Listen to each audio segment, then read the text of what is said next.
Time now for my afternoon panel. Liberal MP Fiona Martin and Shadow Minister for Early Childhood Education and Development Amanda Rishworth both join me.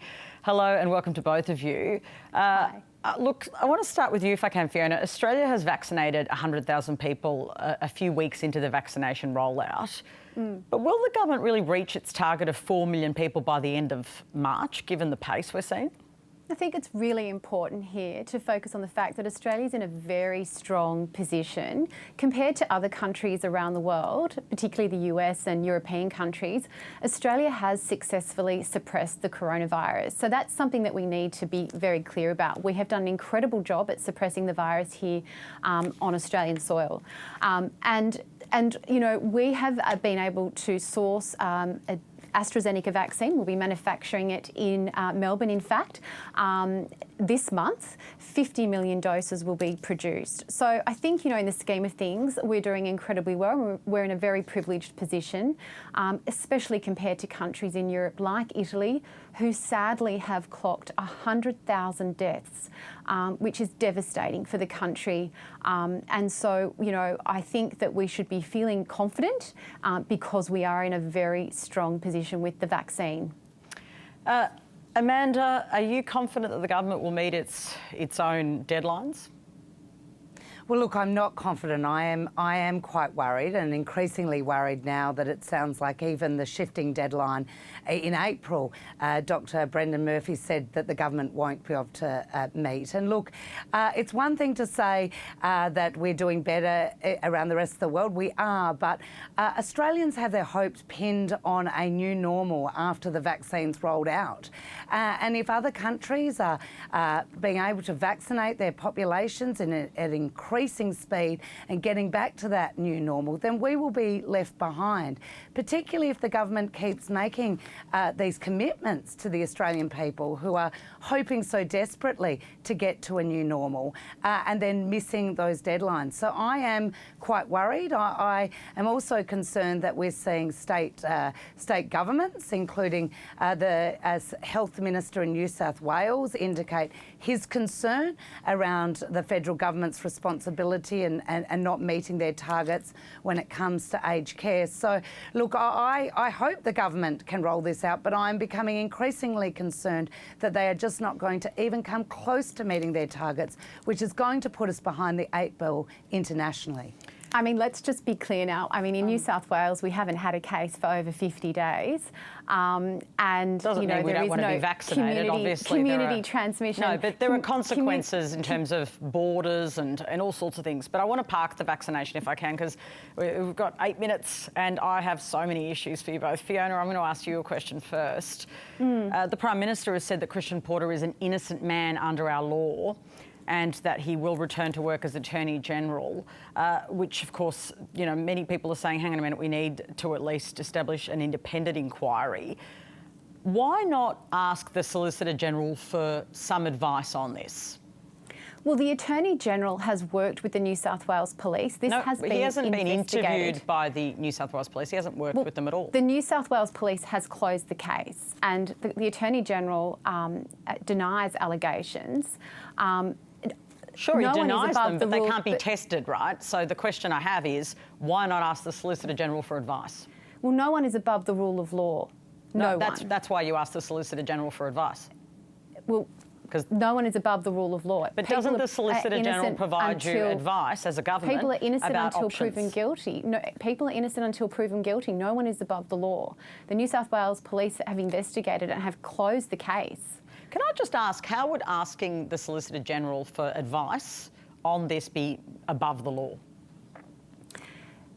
This is where the New South Wales Police have actually investigated this and have closed the case. But that wasn't my question. How would asking the Solicitor General about this be above the law? No one is above the law. No, but how would it be above the law to ask for advice from the person who's meant to give legal advice? The Attorney General has denied the allegations. The matter has been investigated by the New South Wales Police and it is closed. But the Attorney General's never been asked for an interview, has he? I'm not privy to that. No, I don't well, I know am. the details. He hasn't been interviewed by New South Wales Police. as I said, no one is above the law. I'm not above the law. You're not above the law. No, I'm certainly not. But I know the Solicitor General provides advice. Why not ask for it? That is not a matter for me to decide. No, but do you think it would be a good idea for the government? Well, I think that it's important that cases are investigated, but I also think it's incredibly important that no one is above the rule of law and that people are innocent until they're proven guilty. If we start doing this, then we're going to get into a very dangerous place where people who are alleged for crimes are treated as criminals until they're proven guilty. What a dangerous world that would be. Amanda Rishworth? Well, look, I think that the Prime Minister probably is not living in the same world as the rest of us if he thinks this is just going to go away because he says it's going to go away. And I think, speaking with a lot of people, that they want to be confident that, the Attorney General, that these allegations have been, at least examined, and that they are confident that he is a fit and proper person to actually be the first law officer of the country. So I think if the Prime Minister thinks this is just going to go away, then I think he really needs to think again and start listening to people. There is a confidence issue out there around these allegations. It's not going to go away. And so really I think it's incumbent on the Prime Minister to take whatever steps he needs to do to reassure people that this matter has been looked at and that the Attorney General is a fit and proper person to be the first law maker of this country. I want to bring you in, Fiona, because the Financial Review is reporting that Minta Ellison's chief executive will leave the law firm after its board decided her position was no longer tenable in the wake of an email she sent to staff about the firm acting for Attorney General Christian Porter. What do you make of that development, this woman moving on from this job because she sent this email? Well, I'm only just hearing about this, but I think that that's a matter for her, not a matter for the Prime Minister himself or the Attorney General. That is a matter for her and that's her decision. What do you think, Amanda Rishworth? It seems it's breaking this afternoon. It's an unusual situation. Well, look, I can't profess to say what's happened within the company of Minta Ellison.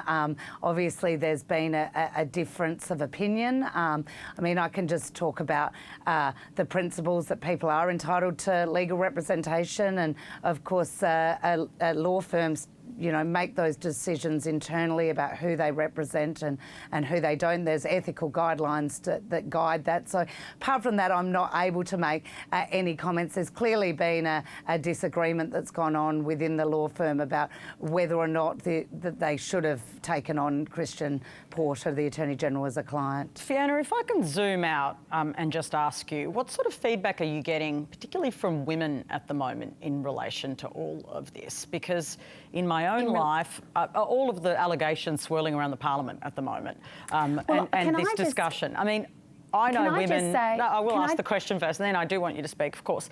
But women are red hot and angry in my own experience and life, on my text line, on my radio show. They feel like your government isn't taking these issues seriously. Can I just say that it's been a particularly difficult time for people who have been victims of sexual assault and harassment, and how important it is to acknowledge that. But I also think it's incredibly important to have this conversation, without a doubt. And I think that we can do better when it comes to the culture, and if you're referring to other matters in relation to alleged, sexual assault in Parliament, we can do better. But this is not just about politics. It's not about the Liberal Party or the Labor Party or what goes on in Parliament House. This is a societal issue, and this is about respect for women. And yesterday, the Minister for Women, Marise Payne, announced a new campaign, Stop It From the Start, which is about early intervention and education for parents and young people, and it starts from the beginning when they're young. So it's about respect for women in our society. And of course, the Prime Minister has announced that Kate Jenkins will be, the Sex Discrimination Commissioner, will be investigating the culture of Parliament House, and she'll be interviewing former and current staffers senators and MPs to look at the culture, to improve the culture of Parliament House, and that report will be made public in November this year. There is a piece that's gone up online from a former Labor staffer who worked even for the Prime Minister, who talks of this kind of toxic, misogynistic, power-imbalanced culture that has disproportionately affected women and has clearly severely affected her. It's been published. She's put her name to it, Amanda Rishworth. If you haven't already read it, I urge you to. But she says there are problems on your side of politics too. Do you acknowledge that? Absolutely. Look, I have never, and I don't think anyone in Labor has suggested that this is just one side of politics or another. There is, and that's why actually you had Labor people actually calling for an independent inquiry, not saying, you know, not just wanting to see the Liberal Party investigate itself, but actually call for an independent inquiry across the whole Parliament for staffers and people who have worked in the building to come forward. So I certainly have acknowledged that it is not just one side of Parliament, that we do need to change the culture in Parliament House. And I agree with Fiona, across society where those power imbalances actually exist. And so I think an important step is for this inquiry to occur.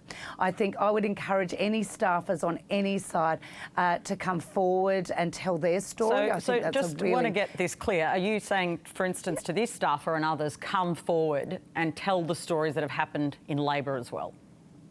100%. 100%. I would suggest that anyone that has experienced this type of treatment should come forward and participate in the inquiry, because that's the only way we're going to get a full account of what's occurring and, importantly, a pathway forward to changing the culture. So I certainly would encourage anyone from all sides of politics to come forward to share their stories. I think it's going to be a very important inquiry, and one that will have recommendations and a pathway forward that I think will be incredibly important. Fiona, we've only got a minute left, but you're chairing this select committee on mental health and suicide prevention. A lot happening in this space. Yes. What are you hoping to achieve? Well, the landscape's changed since COVID-19 and the bushfires, so we really want to look at a number of issues, but one of them is the mental health workforce capacity.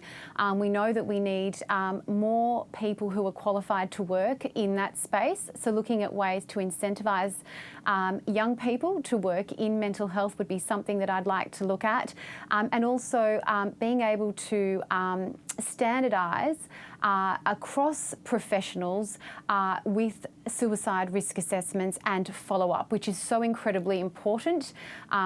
As we work towards zero suicides in this country, we must do better to address our suicide rate. And so I'm looking forward to working with my colleagues on both sides to address this issue and to do better for our country. Absolutely, Fiona. I'd like to get you on to talk about that.